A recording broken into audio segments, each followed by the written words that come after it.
Hello mga ka-SCAS, marami ang humanga sa ganda ni Catherine Bernardo nang umaten nito sa kasal ng kaibigan niya na si Robbie Domingo kay Maggie Pineda noong Sabado, January 6 na ginanap sa Diocese Shrine and Parish of San Isidro Labrador sa lugar ng Bulacan. Sa kanyang suot na long dress, very stunning ang dating na pinatnira niya ng hikaw na Chanel.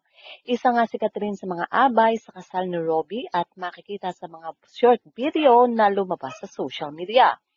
Sa pangyayaring ito, maraming fans ni Catherine ang masaya dahil kita nila na blooming talaga itong si Catherine.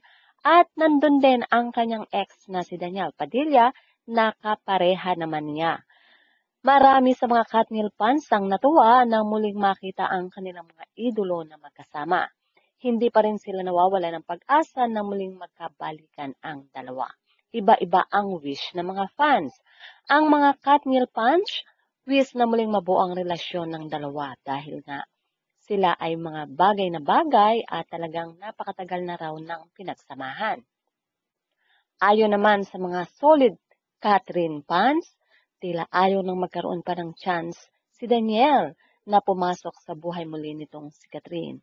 Dahil okay na daw si Catherine, kaya naman daw ni Catherine na mag-solo kung pag-uusapan ang kanyang karir.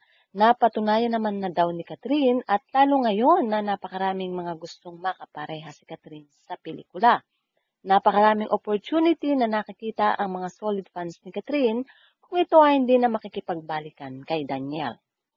Samantala, masayang-masaya nga si Catherine sa pag-attend sa kasal ni Robbie at siya ay nagbahagi ng ilang mga larawan sa kanyang IG story. Nakikita dito na kasama niya ang ex-vice president na si Leni Robredo at mga larawan na makikita na kasama niya ang mga kaibigan sa movie industry. Sa mga ka-SCAS, yun nga po ang ating balitaan. At kung inyong naibigan, put your comment down below. At syempre, huwag kakalimutang mag-like, share, and subscribe.